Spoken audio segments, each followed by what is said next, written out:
Harvey is on his third marriage. His third wife was mistress to his second wife. Yet, black people have anointed this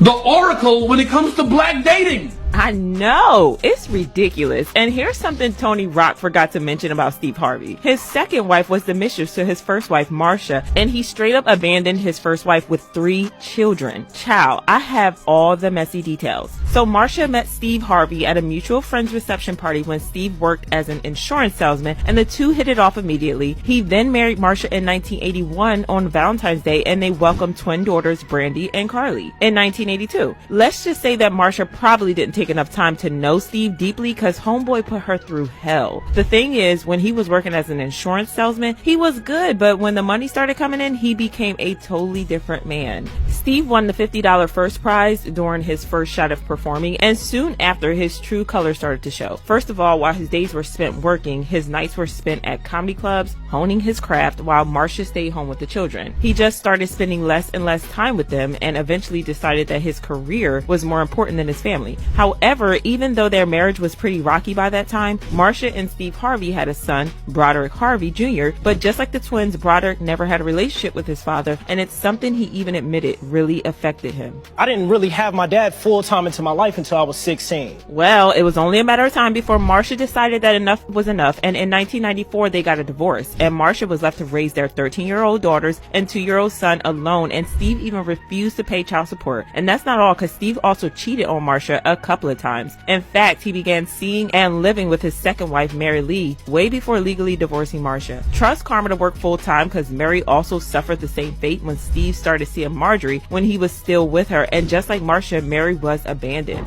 When I think about how quickly he moved forward from me to Marjorie, that was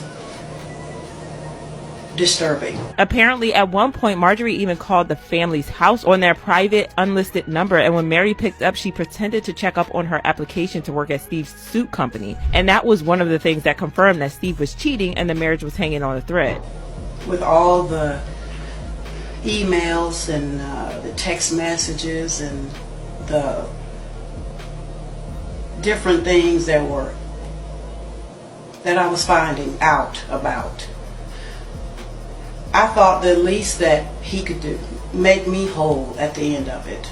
He left. He just left, walked out the door.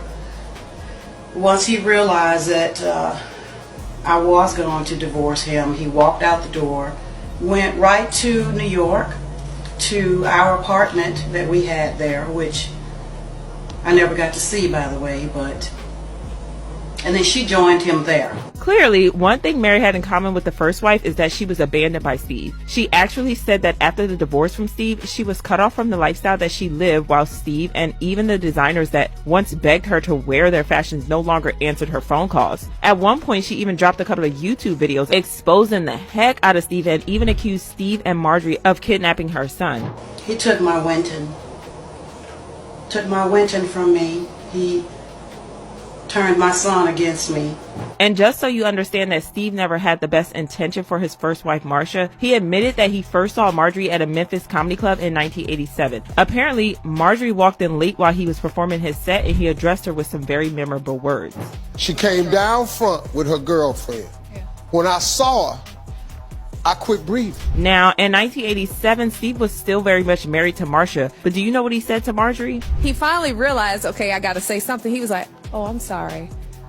I don't know who this is, but I'm gonna marry her. So it's either he was already having issues with Marsha, or it was just proof of his cheating escapades. To some extent, I get Steve and Marsha divorcing because it was not working out between them, but abandoning her with 3 kids, that was nasty. And to make matters worse, during an episode of Steve the Show, Steve tried to justify leaving his first wife and kids, saying that he was trying to find himself. You gotta have this conversation with Paul. We've had this conversation. He had to understand what my decision that I made at 25. Come on, man. Come on, 25? I got twins at 25. What I'm doing making decisions. Well, a lot of people also said that it wasn't a valid reason to abandon Marcia and the kids, because while Steve thought he was young and wanted to find himself, Marcia was the one left to raise 3 kids on her own. I mean, if she had also decided that she wanted to find herself, what would have happened to the kids? Okay? Anyway, according to Steve, the children eventually forgave him, and he said in an interview with People, years later they said to me, "Dad, we didn't understand why you left us, but we know now you had to go. You didn't just belong to us. You belong to the world." That was emotional for me. However, even though Steve reconnected with his kids years later, people still say that he treats his adopted kids better than Marcia's children. In fact, if you look closely, you will actually realize that the twins have been unable to find common ground with Marjorie, who is fond of spending quality time with her large blended family. Carly and Brandy are usually absent in family events, like when Marjorie shared a video showcasing the Harvey family's festive home decor during Christmas. Fans immediately commented on the twins' noticeable absence. And in several of the photos she has posted online with the children, the twins are also usually absent. It's like they don't really fit in. And obviously, Steve's favorite among the children is Lori, who gets literally anything she wants. Told Lori I was going to cut her off, and she just went, "Daddy, stop." That was all she said was, don't play. Because Lori really thinks she's the special one. She really does. Lori, I told Lori I was going to cut her off because she's making a lot of money right now, and I was going to cut her off, and she just started laughing.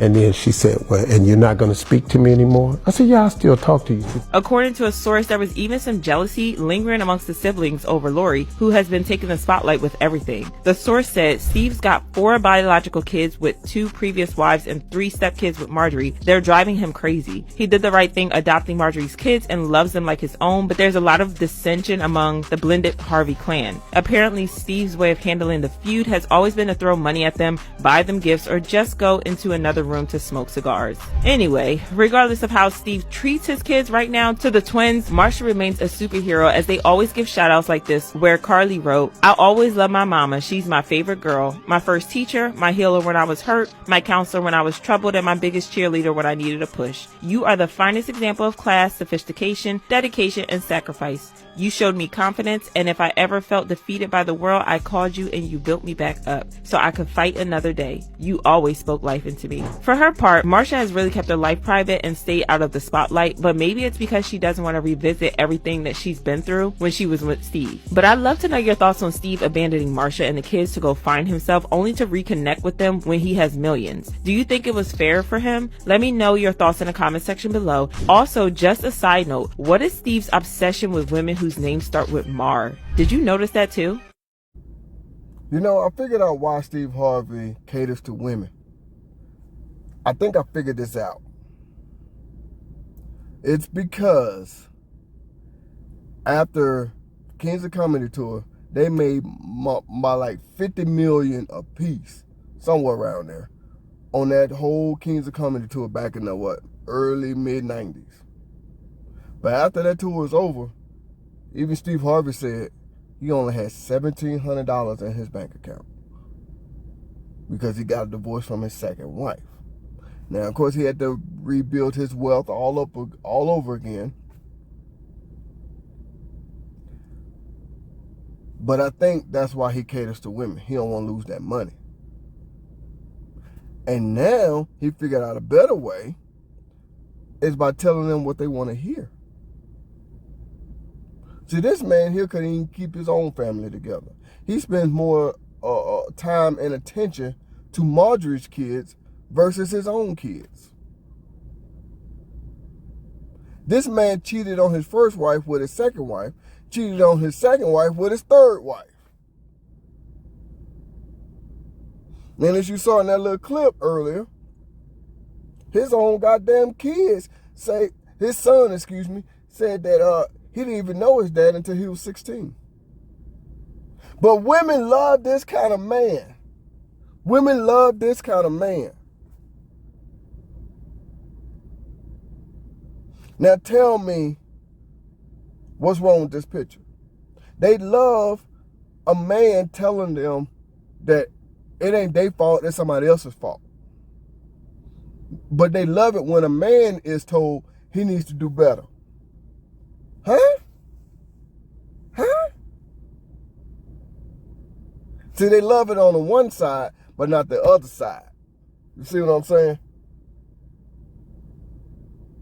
It makes no sense that y'all would take a relationship advice from a Steve Harvey, from a Derek Jackson. You see what I'm saying? From men like that. But the man that's actually on the right track, doing the right things, working hard, taking care of his family, devoted to his wife, his kids, you know what I'm saying? Y'all won't listen to that. Y'all won't listen to a man that's trying to tell you the truth. You'll always say, it ain't what you say, it's how you say it. Nobody gives a damn about your feelings. The truth hurts. The truth was not really designed to spare your feelings. The truth is there to let you know, get your shit together. That's what the truth is. But hey, whatever. All I'm gonna say is this. Good luck to all y'all women who listen to men like this, that only tells guys it's their fault.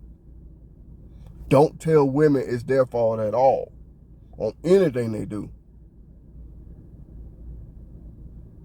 Want to know how I know? There are guys out there that say, if your woman cheated on you, it's your fault. You should have been doing this. You should have been doing that. How in the hell is that my fault? If she don't want to be with me no more, she want to be with somebody else, leave me and go be with that guy. Don't cheat on me. Hell, I'm the prime example of that. My ex-wife cheated on me, had a baby with another man. I told y'all that before. I even showed the DNA test. It's on my videos. Go check it out. It's on one of my videos. Go check it out. I ain't gonna show you, but go check it out. It's on there. I ain't gonna show you on this one. But yeah. How is that my fault that she let another man put dick in her, nut in her, and have his baby? I walked in on her getting fucked by some other dude in my house on my birthday when I just got off from work. So how is that my fault? Please explain how it's my fault that she was fucking another man in my house.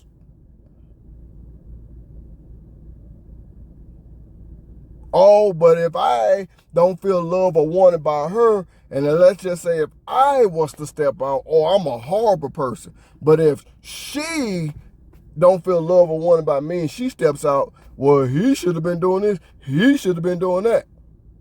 But if it's the other way around, if I feel that way and I step out because I want to feel loved and wanted, I'm a horrible person, but she's not. Please make it make sense. But y'all love to listen to men like this.